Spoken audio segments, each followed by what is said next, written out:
Hello football fans, সর্বশেষ লালিগার ম্যাচে Celta ভিগোর বিপক্ষে জুলিয়ান আলভারেজের শেষ মুহূর্তের গোলে জয় পেয়েছিল অ্যাটলেটিকো মাদ্রিদ। আজ সিজনের প্রথম মাদ্রিদ ডার্বিতে এক আর্জেন্টাইন অ্যাঞ্জেল কোরেয়ার গোলে হার এড়িয়েছে অ্যাটলেটিকো মাদ্রিদ।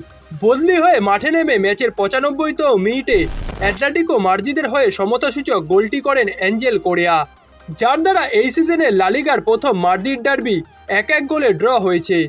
আজ রিয়াল মাদ্রিদের এগেস্টে এই প্রথম নাউহেল মলিনা, রদ্রিগো ডিপল এবং জুলিয়ান আলভারেজ একসাথে অ্যাটলেটিকো মাদ্রিদের স্টার্টিং লাইনআপের সাথে মাঠে নেমেছিলেন। যদিও আলভারেজ ম্যাচটিতে একটি গোলের সুযোগ তৈরি করেছিলেন, তবে থিবো কোর্তোয়া বক্সের মধ্যে থেকে নেওয়া তার শটটি সেভ করে দিয়েছেন। এই সিজনের প্রথম মাদ্রিদ ডার্বির ম্যাচটিতে দুটি দলই সমান মাত্রায় একে অপরকে টক্কর দিয়েছে। দুটি দলই ম্যাচে সমান পরিমাণ বল কন্ট্রোল নিজেদের দখলে রেখে 12টি করে শট নিয়েছে, যার মধ্যে দুটি দলেরই সমান 4টি করে অন টার্গেট শট ছিল। তবে ম্যাচটিকে ঘিরে দর্শকদের মধ্যে এত বেশি উত্তেজনা ছিল যে ম্যাচটিতে বিশৃঙ্খলা শুরু হয়, যার কারণে ম্যাচটি প্রথমার্ধেই খেলা বন্ধ করতে হয়।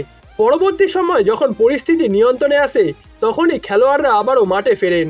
ম্যাচটিতে প্রথমার্ধে দুটি দলই দারুণ আক্রমণাত্মক ফুটবল খেলেছে, তবে কোনো দলই প্রথমার্ধে গোল পায়নি। ম্যাচটির দ্বিতীয়ার্ধে এসে প্রথমে লিড নেয় রিয়াল মাদ্রিদ। ভিনিসিয়াস জুনিয়রের অ্যাসিস্ট থেকে বক্সের মধ্যে দিয়ে কোনাকুনি শটে বল জালে জড়ান এডার মিলিতাও, যার দ্বারা মাদ্রিদ ডার্বির ম্যাচটিতে 65 মিনিটে লিড নেয় লস ব্লাঙ্কোসরা। এরপর একাধিক আক্রমণ করেও ম্যাচে সমতায় ফিরতে পারছিল না অ্যাটলেটিকো মাদ্রিদ, কিন্তু ম্যাচটিতে বদলি হয়ে মাঠে নেমে অ্যাঞ্জেল কোরেয়াই একেবারে শেষ মুহূর্তে গোল করে অ্যাটলেটিকো মাদ্রিদকে সমতায় ফেরান।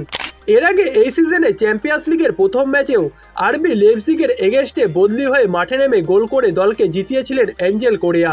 শুধু এখনই নয়, এর আগেও তিনি এমন কীর্তি অ্যাটলেটিকো মাদ্রিদের হয়ে একাধিকবার করেছেন, যার কারণে নিঃসন্দেহে বলা যায় বর্তমানে বদলি হয়ে মাঠে নেমে ম্যাচে সবচেয়ে বেশি ইম্প্যাক্ট রাখা খেলোয়াড়দের মধ্যে বিশ্বের অন্যতম সেরা খেলোয়াড় হচ্ছেন অ্যাঞ্জেল কোরেয়া।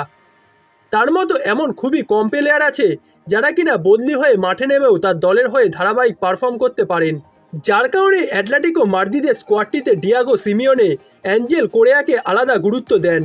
কোরেয়ার গোলে মাদ্রিদ ডার্বির ম্যাচটি ড্র করার মাধ্যমে পয়েন্ট টেবিলে তৃতীয় স্থানটা ধরে রেখেছে অ্যাটলেটিকো মাদ্রিদ। লালিগার 8 ম্যাচে 4টিতে জয় ও 4টিতে ড্র নিয়ে 16 পয়েন্ট অর্জন করেছে তারা।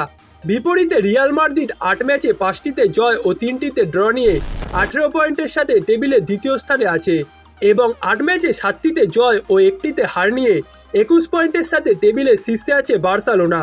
গতকাল হ্যান্সি ফ্লিকের দলও রায়ো ভালোকানোর এগেস্টে এই মৌসুমে লালিগার প্রথম ম্যাচে পরাজিত হয়েছে।